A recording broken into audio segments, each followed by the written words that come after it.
Vamos então começar ciências combinadas. Nós estamos no item, na questão 80. As chamadas ciências combinadas, entre as quais a história, a geografia e a geologia surgiram no mundo tão só pelo esforço dos espíritos aqui encarnados? Indiretamente, Emmanuel responde, indiretamente, as criaturas humanas têm recebido em todas as épocas a cooperação do plano espiritual para a edificação dos seus valores mais legítimos. Então, a combinação das ciências é o meio, que nós temos para estudar e para aprender, e como Emmanuel está colocando aqui, indiretamente, todos nós encarnados aqui na Terra, ao longo do tempo, temos recebido em todas as épocas a cooperação do plano espiritual. Porque, como nós vemos no livro A Evolução em Dois Mundos do André Luiz, a evolução começa no plano espiritual. Então, o desenvolvimento lá é muito mais desenvolvido que aqui. E as coisas vão vindo de lá para cá. Então, lá evolui, aqui evolui, a evolução caminha em dois mundos. Mas nós recebemos a orientação e recebemos a ciência do plano espiritual para cá. Mas são os mesmos encarnados. Então, um cientista está estudando aqui, ele vai no plano espiritual em desdobramento, continua estudando lá, ele desencarna, ele se aprimora, ele estuda lá, ele volta encarnado para cá, já com outras ideias, com outras colocações, em desdobramento, continua estudando com o grupo que estudava antes no plano espiritual, e assim vai trazendo conhecimento, as coisas vão caminhando para um aprimoramento, para que a gente possa crescer, melhorar, evoluir tecnicamente, evoluir moralmente, para que o nosso caminhar seja o melhor possível, Como nós vemos lá no livro Pensamento e Vida, também do Emmanuel, nós temos aqui no canal, nós precisamos das duas asas para podermos voar, alçar voo, evoluirmos, o amor e a sabedoria. E as duas têm que estar no mesmo tamanho. Uma asa só evoluída, uma asa só crescida, não permite que alguém voe. Precisa das duas asas e as duas asas do mesmo tamanho. As chamadas ciências combinadas são expressões do mesmo quadro de conhecimentos humanos com igual convergência para a sabedoria integral no plano infinito. A história, como a conheceis, não é uma estatística dos acontecimentos do planeta por meio das palavras? Todas elas, todas as ciências, são processos evolutivos para os valores intelectuais do homem, a caminho das conquistas definitivas de sua personalidade imortal. Todas as ciências daqui da Terra fazem parte do nosso processo evolutivo.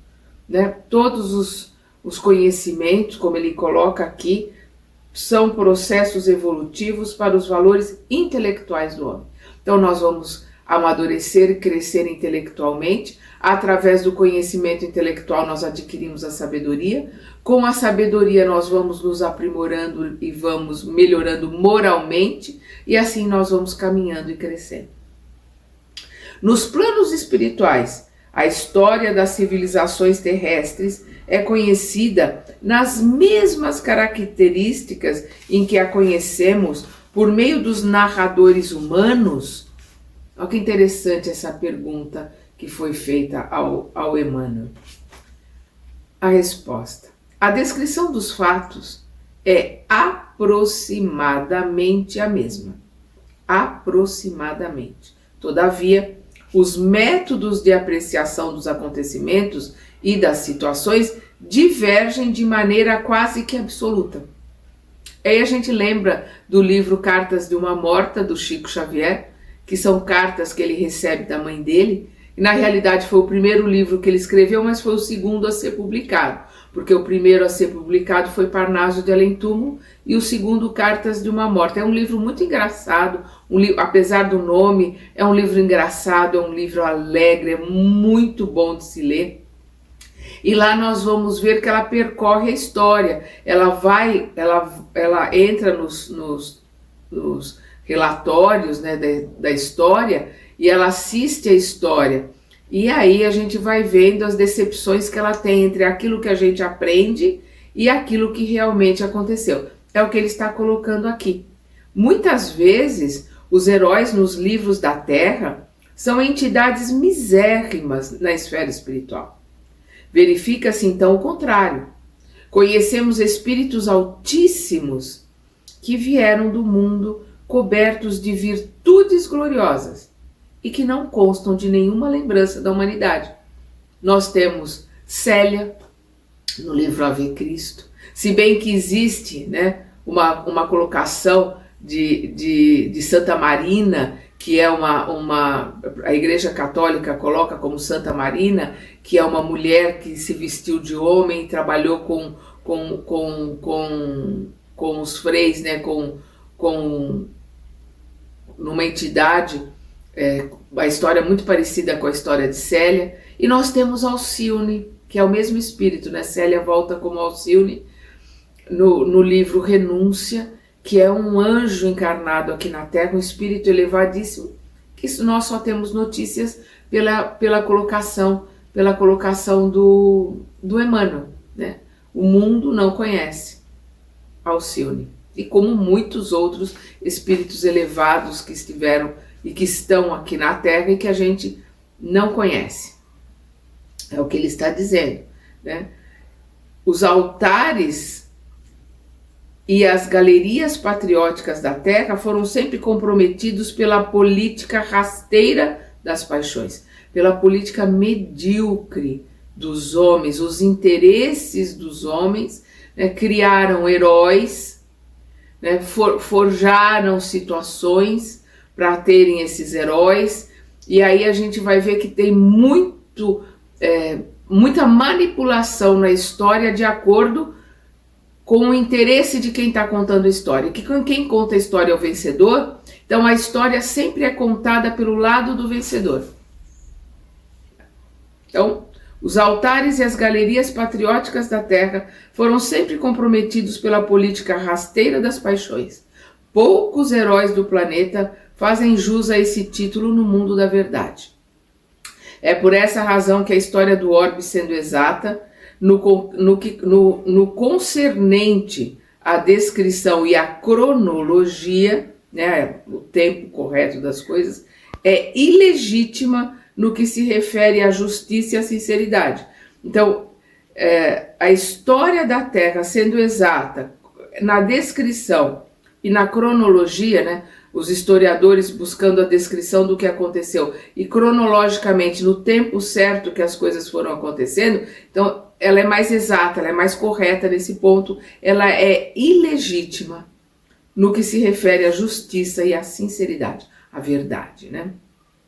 Os falsos julgamentos da história agravam a situação do que se desprendem do mundo na qualidade de heróis sem que o sejam? Ele responde.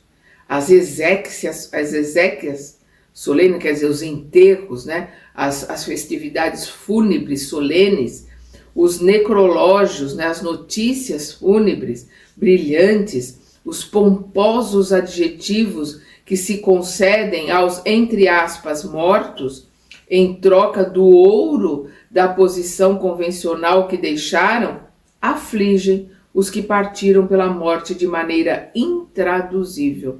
E aí a gente lembra do irmão Jacó, que nós sabemos que é o Frederick Finnegan, né, que ele volta, porque quando ele desencarna, ele era presidente da FEB, era um filantropo, um homem muito rico.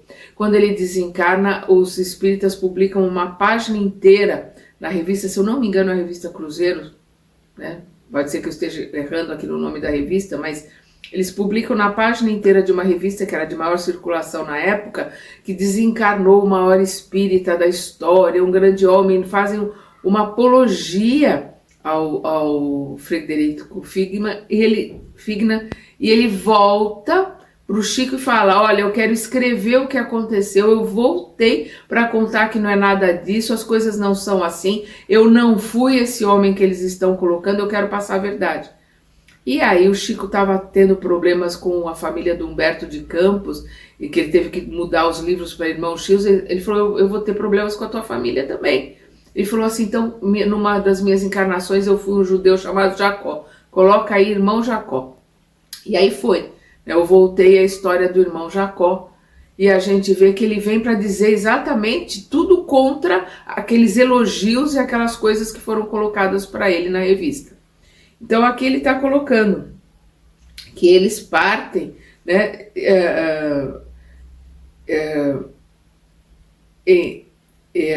eles partem numa penosa situação, porque ele coloca aqui, penosa, as exéquias solenes e os necrológios brilhantes, os pomposos adjetivos que se concedem aos mortos em troca de ouro, do ouro da posição convencional que deixaram, afligem os que partiram pela morte de maneira intraduzível, ficam extremamente aflitos. Penosa situação de angústia se estabelece para esses espíritos sofredores e perturbados, que se envergonham de si mesmos, experimentando a mais funda repugnância pelas homenagens recebidas. A gente vê que ele está bravo ali com as homenagens recebidas, e a gente vê em outras situações espíritos que foram, em outras histórias que nos são contadas, principalmente pelo irmão X, né, pelo Humberto de Campos, né, de espíritos que foram considerados santos, foram canonizados pela igreja, e numa situação difícil no plano espiritual, não conseguem, não tem como receber tanto petitório, as pessoas pedindo coisas, pedindo que auxilie, eles ali, ainda num trabalho muito grande de poderem se melhorar, eles pedem uma reencarnação rápida para poder esquecer aquela vivência, esquecer aquela situação. E é o que o Emmanuel coloca aqui. Cessada essa fase do julgamento insincero do mundo, frequentemente se poderá observar a incoerência dos homens. O, abre aspas, antigo herói, fecha aspas, volta ao orbe com as vestes do mendigo ou do proletário rude, aprendendo nas lágrimas silenciosas a compor os cânticos do dever e do trabalho santificantes. Todavia, ninguém o vê. Porque na história do mundo, em todos os tempos, o homem sempre incensou, né, adorou, né, a tirania e raramente fixou o olhar inquieto na flor carinhosa e humilde da virtude. Olhou para aqueles que se apresentaram com vestes e com exércitos, e pouco olhou para aqueles simples, para aqueles que estavam ali realizando a sua missão. É o historiador responsável pelos juízos falsos da história? Ele responde, considerando-se que cada espírito encarnado tem sua tarefa especial nesse ou naquele setor evolutivo, os historiadores que se deixam mergulhar no interesse econômico das sinecuras políticas, sinecura é o emprego ou o cargo rendoso que exige pouco trabalho. Embriagados pelo vinho da mediocridade, responderão, além túmulo, pela exploração comercial da inteligência que hajam praticado na terra, adulterando a justiça e o direito, evitando a verdade ou fornecendo mentiras ao espírito confiante dos pósteros, né? Daqueles que virão no futuro. Então, o que ele está dizendo aqui? Sim, eles serão responsabilizados e terão que prestar contas. Os historiadores que, por motivos políticos, motivos financeiros, por interesses pessoais, seja o que for, né, que adulteraram a história. Então, quando a gente vê nos 10 mandamentos, não cometerás adultério, as pessoas sempre colocam sempre para o lado do casamento, né, adultério da mulher, adultério do homem. Adulterar livros, adulterar história, adulterar resultados, qualquer tipo de adulteração é considerado como uma ofensa, um desrespeito à vontade de Deus, porque ele coloca lá, não cometerás adultério. E o historiador que engana os leitores, que engana a posteridade, é um adúltero, está adulterando a história. Se um espírito no plano invisível não é realmente uma criatura santificada, como receberá as orações de seus devotos se a história do mundo canonizou? É o que eu estava falando agora há pouco, né, daqueles que são canonizados e sofrem muito no plano espiritual. A canonização é um processo muito arrojado das ambições humanas para ser considerado perante a verdade espiritual.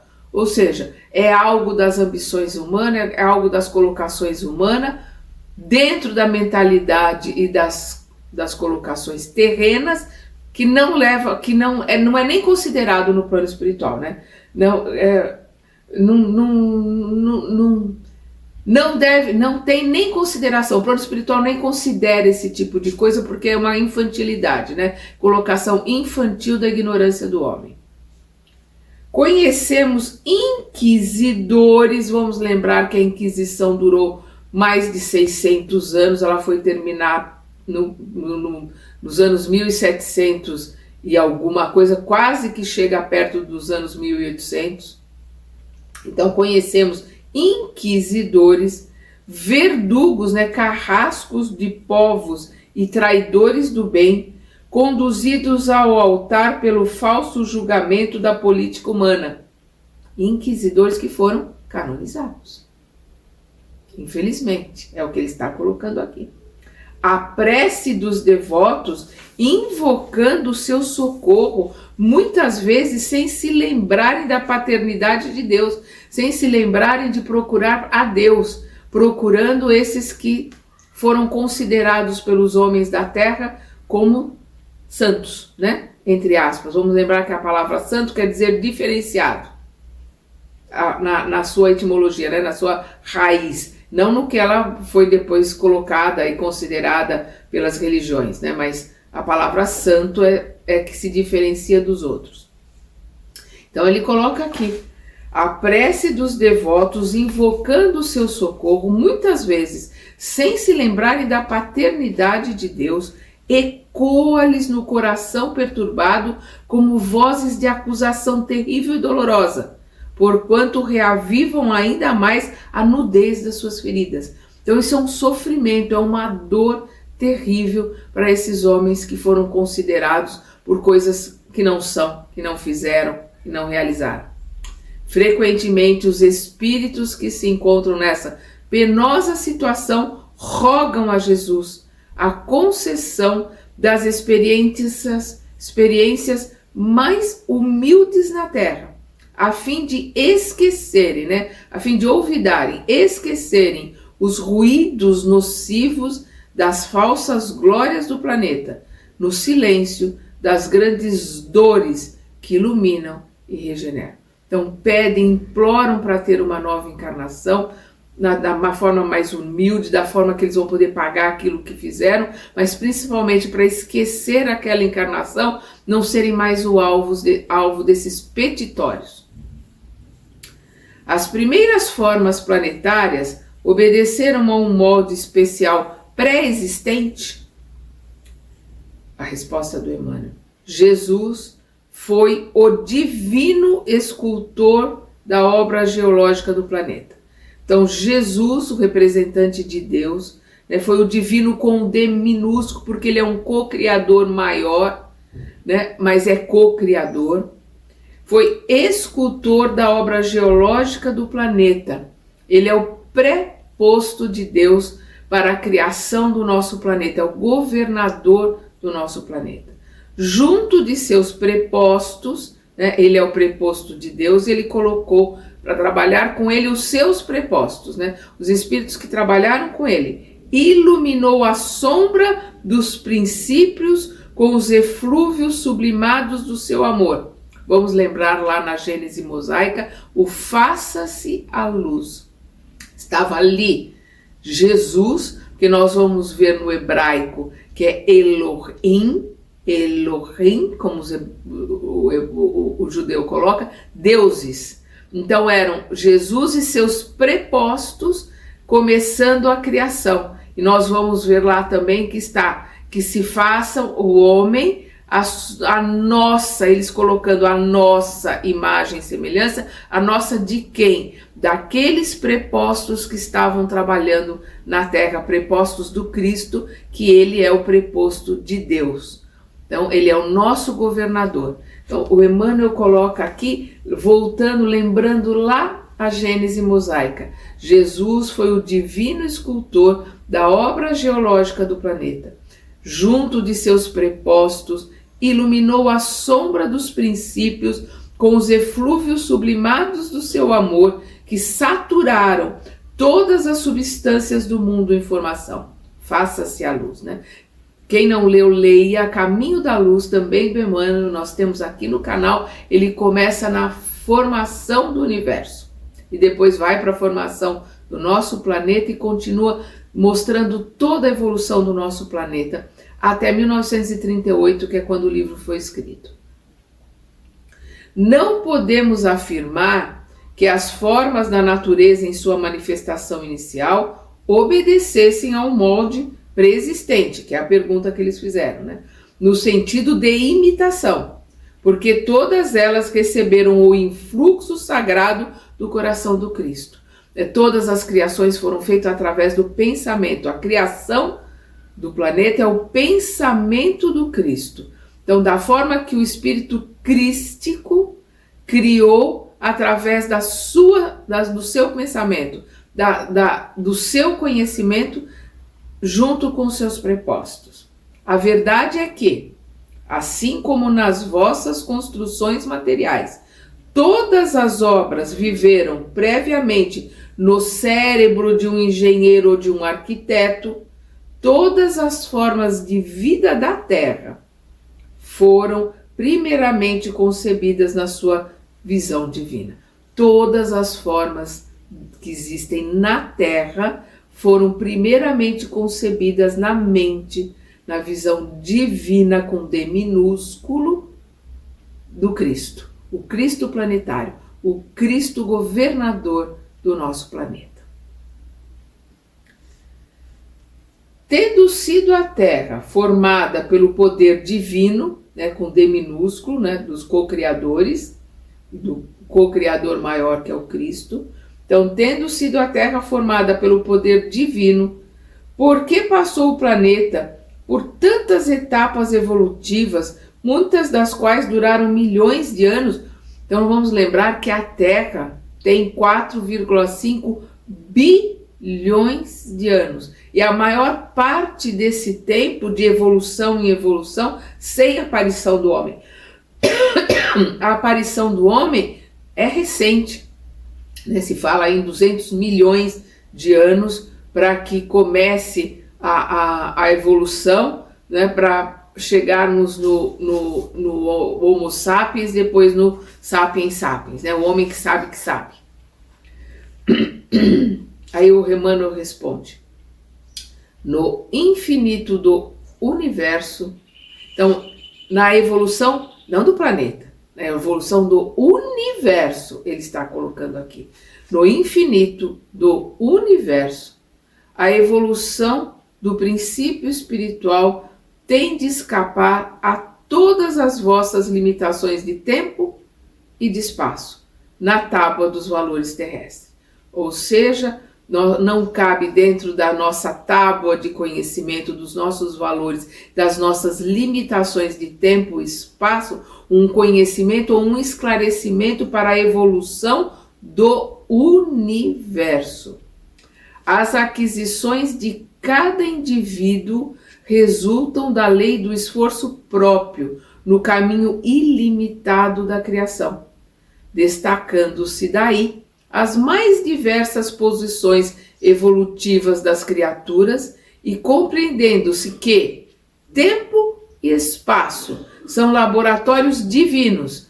Tempo e espaço são laboratórios divinos, onde todos os princípios da vida são submetidos às experiências do aperfeiçoamento, de modo que cada um deva a si mesmo todas as realizações no dia de aquisição dos mais altos valores da vida. Então, o que ele está colocando aqui? Tempo e espaço, a vida neste universo, com todos os seus planetas, inclusive a Terra, é um laboratório. É um laboratório de estudo, é um laboratório de pesquisa, é um laboratório de aprendizado, é um laboratório de evolução. E cada um de nós, quando tivermos a nossa aquisição, que ele coloca aqui no dia de aquisição dos mais altos valores da vida, quando nós conseguirmos a nossa aquisição dos mais altos valores da vida, do maior estágio de evolução, nós vamos tê-lo conseguido pelo nosso esforço, pelo nosso trabalho, pela nossa vontade de crescer e melhorar. Por isso que ele coloca aqui, as aquisições de cada indivíduo resultam da lei do esforço próprio, no caminho ilimitado da criação.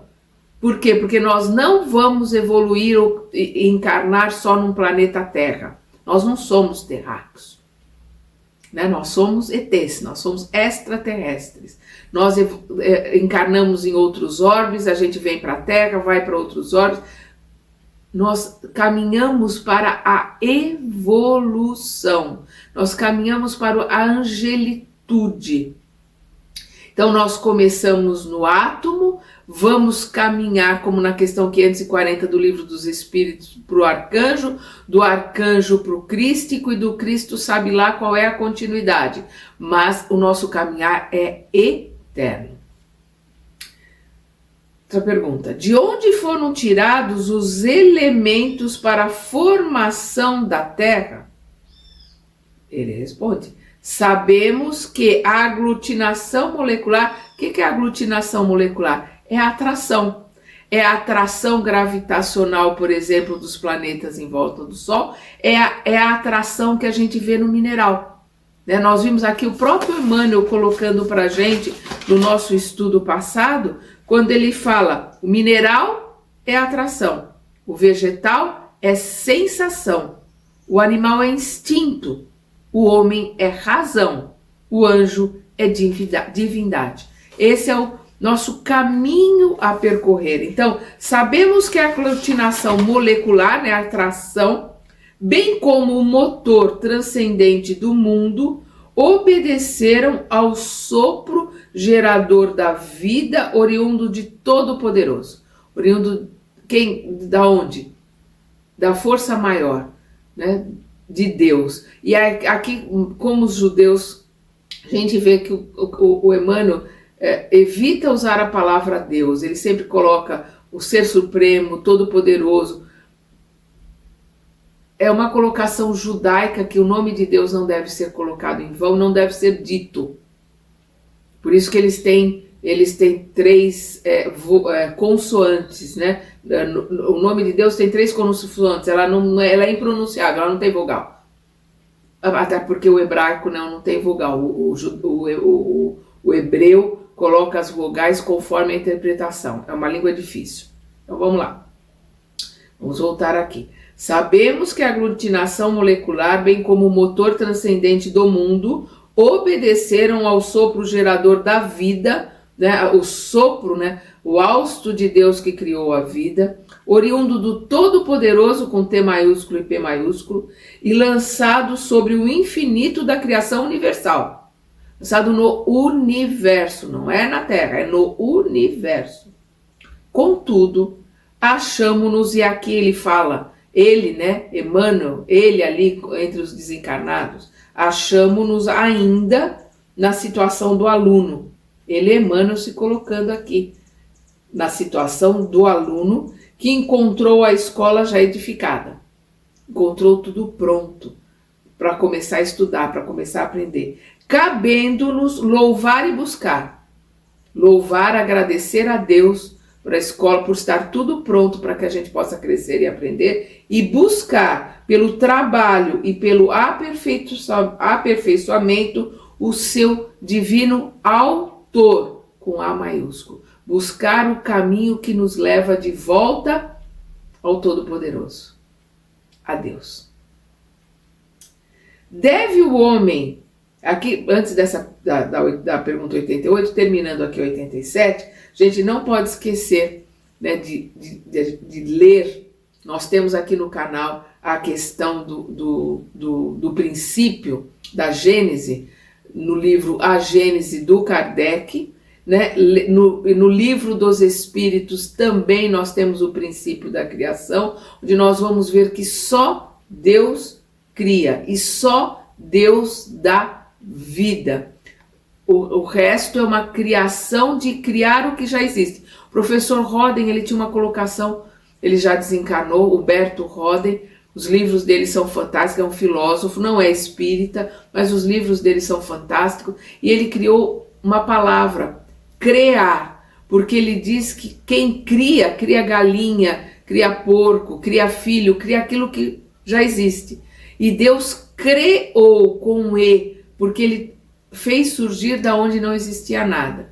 Então ele cria uma palavra para modificar a criação do homem e a criação de Deus. Eu acho isso interessante porque fica mais fácil de se entender essas diferenças, né? Então só Deus cria, só Deus no sentido do criar do professor Huberto Roden, e só Deus dá vida.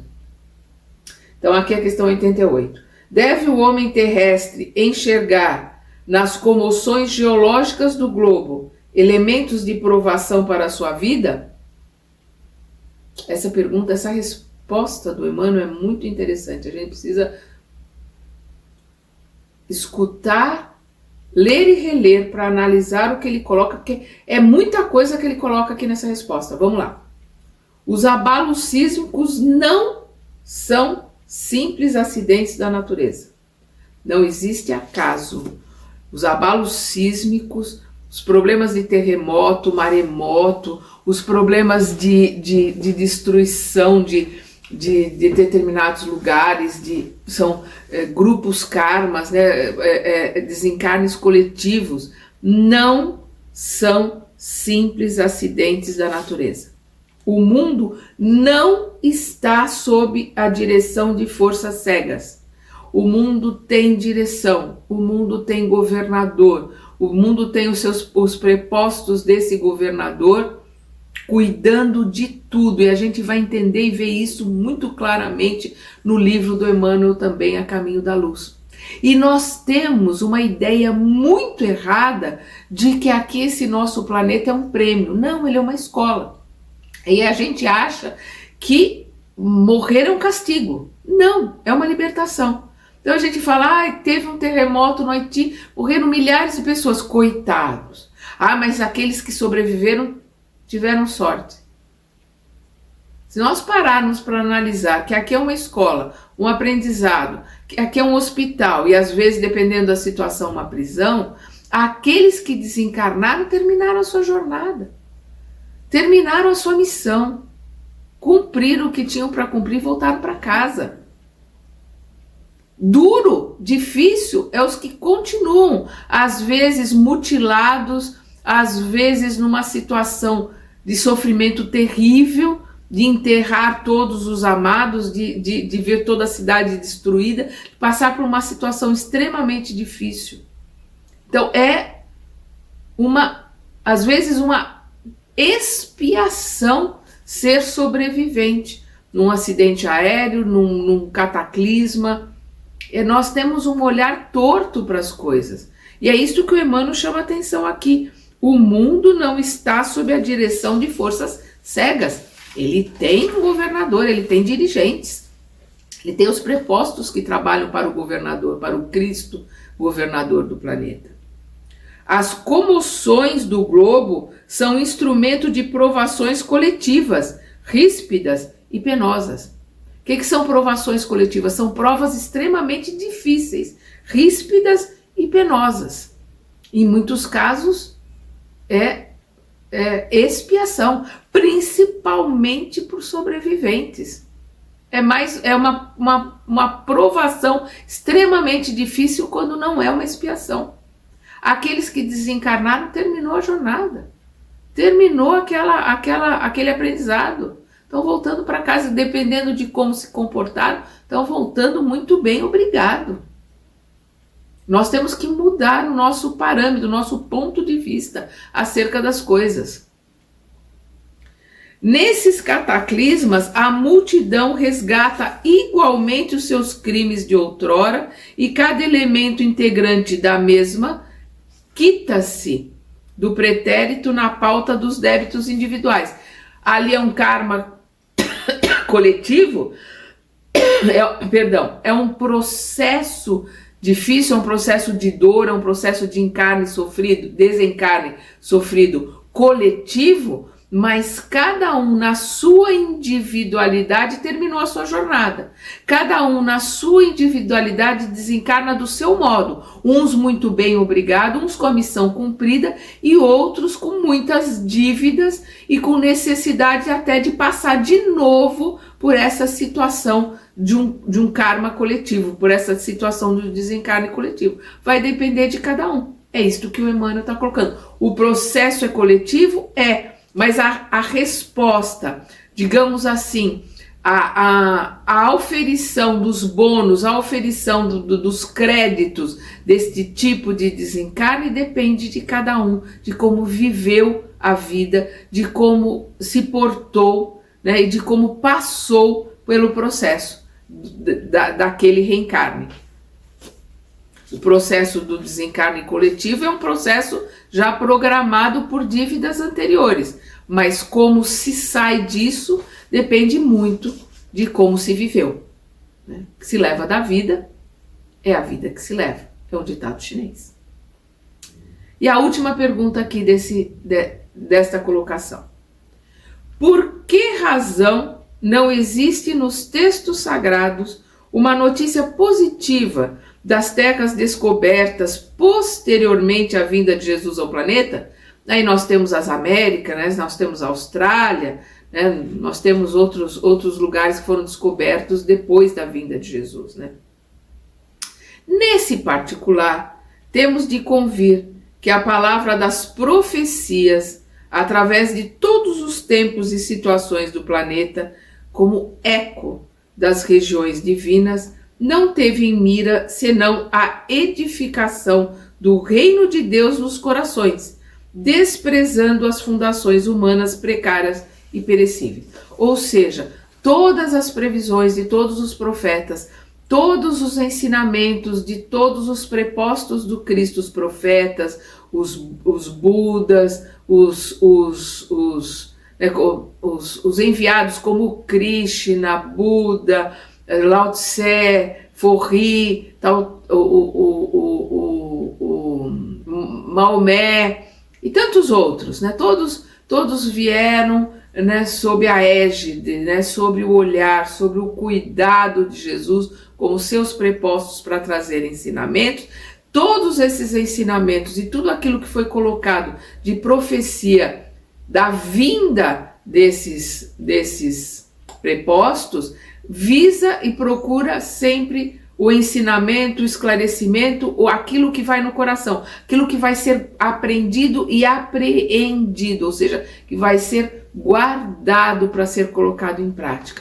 As outras coisas do mundo, as coisas precárias e perecíveis do mundo não tem muito interesse. Mas ele continua e veja o que ele coloca aqui.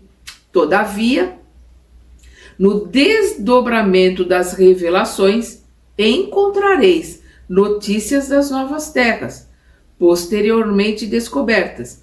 Informações estas que se encontram sob os véus dos símbolos, como aconteceu com todas as demais notificações que o Velho e o Novo Testamento legaram ao homem espiritual.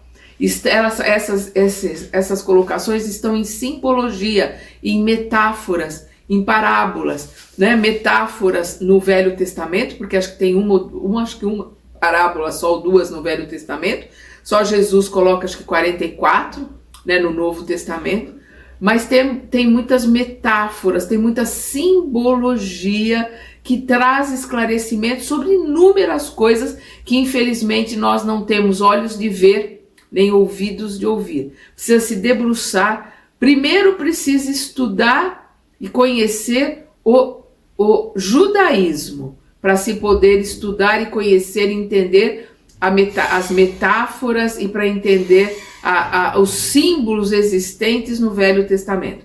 Precisa-se também conhecer o judaísmo para poder entender, estudar e conhecer os símbolos que estão nas metáforas e nas parábolas do Novo Testamento, que a gente não pode esquecer. Jesus era judeu e falava para os judeus, e os judeus têm a Torá na ponta da língua. Desde que começam a falar, começam a aprender oralmente a Torá, a repetir e a decorar todas as passagens da Torá. Porque elas são repetidas até hoje, semanalmente, a cada semana tem uma parte da Torá para ser lida e relida durante a semana toda. Na outra semana, outra parte, até terminar toda a Torá e volta de novo ao começo. Desde Moisés, os judeus fazem isso. Então eles têm Torá na ponta da língua. Então Jesus estava falando para aqueles homens que tinham conhecimento da Torá na ponta da língua. Então nós temos que conhecer principalmente no Velho Testamento o que é a Torá, que são os 5 primeiros livros, para podermos entender e acompanhar os ensinamentos do Cristo naquilo que ele verdadeiramente quis colocar para aqueles judeus que o estavam ouvindo. Era um judeu falando para judeus. Numa época em que os judeus são escravos. A gente não pode esquecer que Jesus era um escravo dos romanos, né? Os romanos tinham uma forma diferente de tratar os seus escravos. Eles cobravam o dízimo, mas eles tinham direito de vida ou morte sobre aqueles que eram escravizados. E os hebreus, né? Todos os judeus, fariseus, saduceus, os samaritanos, né? Todos os hebreus eram escravos dos romanos na época de Jesus. Então, no nosso próximo estudo, nós vamos ver ciências aplicadas. Até lá!